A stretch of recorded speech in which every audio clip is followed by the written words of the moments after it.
right, Mike. So you went to Big Ten Media Days. And one of the things that I always like to talk about is what people don't talk about. Big Ten Media Days. So given where you were and given the people you were talking to, let's talk about how you feel about Ohio State, and then let's go from there. Yeah, RJ, I'm really excited that we could do this, and thanks for giving me the chance to talk about Big Ten Media Days last week. Ohio State, they were the talk of day one. They were the one team there on day one that everybody wanted to hear from, and it was a fascinating dance with Ryan Day and the players about how much or how little they wanted to lean into these unbelievable expectations that there are for them going into this season. Whether it's Denzel Burke saying natty or bust back in the spring and then doubling and tripling down every time he's asked about it, or even Ryan Day, who has gotten up at that podium in past years and kind of tried to temper expectations a little bit. He's tried to maybe lean into it a little bit more because he knows just how good this team is. And so he wasn't necessarily saying natty or bust the way Denzel did, but he kind of said, look, we know how good this team is. We know there's a ton of hype and a ton of discussion about this team. And it was just fascinating to see like how they're going to try and balance out this season, because in some ways it is truly national championship or bust for the program, and maybe even for Ryan Day, depending on what happens in some of their bigger regular season games against Oregon and Michigan. So I am fascinated to see how this shakes out. I think Ohio State is absolutely one of the most talented teams in the country, but with Will Howard being a little bit of an unknown guy in terms of what he will look like in this offense and with this skill set that he brings and what it will adapt to with the receivers and running backs and tight ends that he has, I just got to see it to believe it with Will Howard. And that doesn't mean I don't believe in him as a player overall, because I know he had tremendous success at Kansas State at times, but I just want to see it with Chip Kelly and Ryan Day. So RJ, what do you think of the Buckeyes? I have told you, and I'm being loud about this opinion, all he has to do is beat Craig Krenzel on that Ohio State national championship team. And Craig Krenzel wasn't the athlete that Will Howard is. Like I have told people, that is farm boy Cam Newton out there. That is 6'5", 240. And you know that I play a lot of EA Sports College Football 25. See me on the sticks. Maybe you do, maybe you don't. And this is not necessarily to Mike. This is to the rest of y'all. Come find me. But Will Howard is an absolute monster in this game. He's the best free quarterback you're going to get in the game. Now, he can't make any throws downfield, and he's so-so in medium. But if you're going to run zone read or you're going to roll out when somebody's in man coverage, he's your guy. I wonder how applicable that skill set is going to be to the playmaking that you want to see from Will Howard, because, again, making a big throw is making the right throw, or is it taking that shot downfield to Emeka Egbuka or even a Jeremiah Smith and watching what that guy goes and does with it? Well, that's the interesting part to me, is how much does Will Howard run the football this year if he wins the starting quarterback job? And Ryan Day has been in these situations before where he's wanted to run the quarterback. Obviously, he's done it with Justin Fields. He did not do it hardly at all with CJ Stroud. But then the best game Stroud ever had, that game against Georgia, he did make things happen with his legs, even if they weren't designed runs. But the one interesting thing that I want to draw your attention to, and you're probably already aware of it, but just for the listeners and the viewers, Ryan keeps talking about how this is the first time they have enough quarterback depth for him to feel comfortable running the football more often. And so that makes me kind of think that, there might be 4 to 6 designed quarterback runs a game, because they have 5 scholarship quarterbacks between Will Howard, Devin Brown, Lincoln Keenholz, Julian Sayin, and Aaron Nolan. They're not going to rely on all 5 of them, obviously, but they have enough depth to where I don't think they're scared if the top guy gets hurt, that they won't have somebody else that can at least get the job done and play quarterback or play point guard and just get the ball to the right people. So I don't know. Do you think that's something that would marry into Chip's system? Would Will Howard run it 4 to 6 times a game? Will's also said that he doesn't really want to run it that much. And no quarterback really wants to run the ball. Like that's the thing. No quarterback really wants to. Like I said that Justin Fields was not a running quarterback, and I got some pushback on the channel. It's like, how dare you say that Justin Fields is not a running quarterback, like he didn't run. I'm like, mobility is a mode. It is not a trait. Because you can does not mean you do. You've seen Patrick Mahomes, and that man is the peak of man. With the beer gut and all of it, he's mobile. He can move around to throw the ball. And I think Will's basically making the same point that Justin Fields is making, is I want to throw the football because that's what I do. It's the same folks that were getting upset at CJ Stroud for not running the ball enough. I'm like, y'all don't want CJ to run the ball. Like, nobody wants CJ to be running with the football. But to the point of the more designed quarterback runs, I think +1 scheme is going to help them because it helped Gus Malzahn with Cam Newton and Nick Marshall. There's nothing wrong with that, right?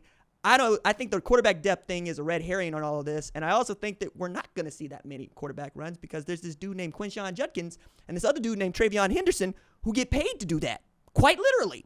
I would much rather put the ball in the hands of 32 or 1 than in my quarterback's hands. But that's where I come down on it. I'm not really – I don't think we're going to see Chip Kelly's offense when he had Dennis Johnson at quarterback. That's just not Dennis Johnson, Dennis Jordan at quarterback, excuse me.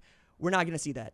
I think we're going to see the offense that Chip Kelly was running when Marcus Mariota was quarterback. But would you call him mobile? Yeah. Would you call him dual threat? Yeah. Would you not say that he throws the football? He throws the football all the time. What are we talking about? And I guess that's one thing, right? I would add to this, Ryan Day's scored 41.8 points over the last, on average, in every game for the last 5 years. Last year was the first time that we saw an offense that didn't quite look like the one that's explosive and goes and scores a bunch, but they had one of the two or three best defenses in the league. I think you're going to lean into that more than you did in years past, right? Because now you know they can hold up their end. So why not just run the football with those two tailbacks you got? Now, that leads me to another discussion. Offensive line. They seem to have a real hole at left guard. Now, I know we're getting to the weeds on this, but do you think that is going to get filled in a meaningful way, or are they just going to be vulnerable when they try to run the ball on the left side of the line? Yeah, I mean, so they've got Donovan Jackson, and he's been around for a while, so it'll probably be him and Simmons on the left side of the line. And then at center, they've got the Alabama transfer, Seth McLaughlin, coming in. He's probably going to win that job. Right guard, I don't really know exactly what they're going to have there. Maybe Carson Hinsman or Seth McLaughlin if Carson Hinsman. Tishabola, maybe?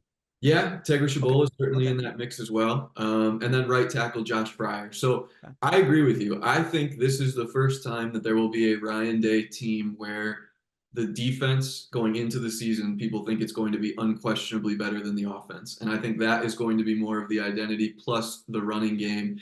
And so I'm with you. Play it like Michigan has played it the last couple of years. Play really good defense, run the ball. Don't ask your quarterbacks to do a ton, but just ask them to be successful in high percentage opportunities. And they have the skill players that would far exceed, especially at wideout, what Michigan has had talent-wise. So that's kind of the way I see it. I think they're going to be fine running the ball. I think between Justin Fry and Chip Kelly and the shared history that they had together at UCLA, they'll be okay putting together a running scheme. I would be a little bit more nervous about them in pass pro, and we'll see how that goes. But I'm with you. Lean on this defense, lean on the running game. I know everybody wants to see Ohio State chuck it around the yard, but you might not have to. And if you don't have to, don't do it. But if they have to, you're going to – I think that's where you might see the change at quarterback if we're looking at one. Because Ohio State fans are like, I don't know about Will Howard. And I'm thinking about Will Howard the way that I used to talk about Trey Sermon. Like when Trey Sermon went into the portal at Oklahoma, I was saying to anybody that would listen, he needs to end up at Ohio State because they need a tailback and he fits what they try to do. But even going into that late November year, I want to say 2020. Yeah, 2020. It was, we don't know what we have in Trey. And then Trey had a game of games going, oh, okay, this is our RB1. If that's what Will Howard can do, then we're all good here, right? It's if he can't, then we're probably going to see a Julian Sayin. For the same reason that I don't think we were going to see a whole lot of Devin Brown. I think Will Howard and he had the same skill set. They go about it a little differently. Devin's a faster man, but I just don't see it being about being able to run with the football as a quarterback. I see it, as you said, when you get into a pinch where everybody's loaded up in the box, what are you going to do? Are you going to be able to hit Emeka Ibuka or Carnell Tate or Brandon Ennis or, Lord help us, Jeremiah Smith goes off and becomes who we think he's going to become? Before we get off that and get on to something else, I do want to ask this question. Who has more to gain or more to lose? Dillon Gabriel at Oregon or Will Howard at Ohio State? Boy, that's a really good question. I'm going to say both, but for different reasons. I think Will Gabriel. Now I'm just blending them. Right, I was going to say. Yeah, there you go. Yeah. So I think Will Howard has more to lose because I think there is a genuine chance. And when I say genuine chance, I don't mean greater than 50-50, but I just think there is a non-zero chance that he does not finish the season as Ohio State's starting quarterback, which is sort of what you just alluded to in our last question.